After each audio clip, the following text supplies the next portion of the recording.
ವರ್ಷ ಅರಣ್ಯವಾಸವನ್ನು, 1 ವರ್ಷ ಅಜ್ಞಾತವಾಸವನ್ನು ವಿರಾಟನ ಅರಮನೆಯಲ್ಲಿ ನಡೆಸಿ, ನಂತರ ವಿರಾಟನ ಪುತ್ರಿಯಾದ ಉತ್ತರಿಯವನ್ನೇ ಅಭಿಮನ್ಯುವಿನ ವಿವಾಹವನ್ನು ನಡೆಸಿಕೊಂಡು ಉಪಪ್ಲಾವ್ಯ ನಗರಕ್ಕೆ ತಮಗೆ ನ್ಯಾಯವಾಗಿ ಬರಬೇಕಾದ ಅಂತರಾಜ್ಞೆಯು ಪುನಃ ತರುವಂತೆ ಕೇಳಿದೆ.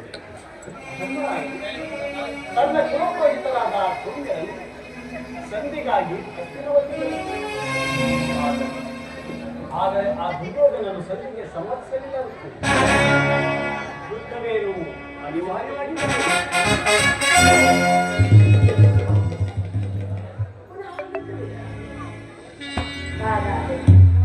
ನೀವು ವಿಶ್ರಾಂತಿ ದಿನಗಳನ್ನು ಕಳೆದು ಗೋಪಿಕಾಂಗನೆಯರ ಕಟಾಕ್ಷ ಚಿಂತನೆಯಿಂದ ಕೈದು ದ್ವಾರಕಿ ಕುಸುಮಶೈಲದಲ್ಲಿ ಮನೆಗೆ ಅರಳಿಸಿದ ಕಣ್ಣುಗಳಿಂದ ಅನಿತ ಭೋಗದ ಆನಂದವನ್ನು ಕಾಣುವುದು ನಿಮಗೆ ಸಾಧ್ಯವಿಲ್ಲವೇ?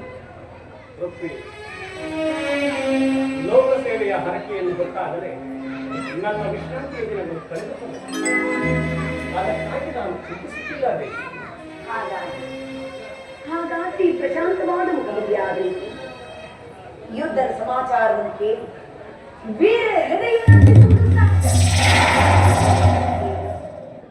ಶಿಶುಪಾಲಾದಿ ದಾನವರನ್ನು ಸಂಹರಿಸಿದ ನಿಮ್ಮ ಚಕ್ರದ ರಕ್ತ ಕೃಷಿಯು ಪುನಃ ಜಾಗೃತವಾದ ಜಗತ್ತಿನ ಯಾವ ಮೂಲೆಯಲ್ಲಿ ಅದಾವ ದುಷ್ಕರ್ಮಿಗಳು ಜನ್ಮಿಸಿರುವರು ಅದರ ದುಷ್ಟದಾರಿಗೆ ಆಹುತಿಯಾಗಲಿ. ಯುದ್ಧವೇನೋ ಬಂದೊರಗಿತು. ಆದರೆ ಆ ಯುದ್ಧದಲ್ಲಿ ನಿನ್ನ ಪತಿಯು ನಿರಸ್ತನು. ಆಯುಧಗಳನ್ನು ಹಿಡಿದು ಯಾರ ಪಕ್ಷವಾಗಿಯೂ ಕಾದಾಡುವುದಿಲ್ಲವೆಂದು ಪ್ರತಿಜ್ಞೆ ಮಾಡಿದೆ. ಈ ಶಯನಾಗಾರದ ವಸ್ತುಗಳನ್ನು ದಾಟಿಬಿಡಲು ಒಂದು ಅನುಕೂಲವಾದ ಕಾರಣವೇ ದೊರಕುತ್ತಾಯಿತು. ಸ್ವಾಮಿ, ನಿಮ್ಮ ರಾಜನೀತಿ ಕೌಶಲ್ಯವನ್ನು ನಾನೀಗ ಅರಿತೆ. ಆದರೆ ಇದು ಪರಿಹಾಸ್ಯವಲ್ಲ ತಾನೆ. ಗೋಪಿಕಾಂಗನೆಯಿಂದ ಮಧುರ ಬೇಡಿ ಗಾನದಿಂದ ವಿಶ್ವ ಸೃಷ್ಟಿಯನ್ನೇ ನಡೆಸಿದ ಈ ಲಲಿತ ಕೃಷ್ಣನ ಮಧುರ ರೂಪವನ್ನು ಕಂಸ ಶಿಶುಪಾಲಾದಿ ಧಾರಗಳು ಲೀಲಾದಿಂದ ಸಭೆ ಪಡೆದ ಅಟ್ಟಹಾಸದಿಂದ ಜಗತ್ತಿನ ಹೃದಯವು ಕಂಪಿಸುತ್ತಿದೆ. ಪ್ರಾರಂಭವಾದಾಗ ಇವೆರಡರಿಂದ ವಿಭಿನ್ನನಾದ ದೇವಪ್ರತಿಷ್ಠನನ್ನು ನಾನು ನಿರಸ್ತನೆ. ಕುರುಕ್ಷೇತ್ರ ಯುದ್ಧ ಸೂತ್ರವನ್ನು ನನ್ನ ಕೈಯಲ್ಲಿ ಚದುರಂಗದ ಹಾಳದಲ್ಲಿ ಧರ್ಮಾಂಧ ಕ್ಷತ್ರಿಯ ವೀರರನ್ನು ಅಲ್ಲಿ ನಿಲ್ಲಿಸಿದೆ.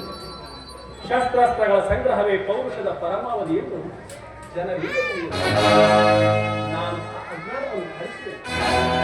ಮಾನವನ ಆತ್ಮಶಕ್ತಿಯ ಶತಕೋಟಿ ಶಸ್ತ್ರಾಸ್ತ್ರಗಳನ್ನು ಪರಾಮರಿಸಿ ಪೀಠ ವೇರಬಲ್ಲದೆಂಬುದನ್ನು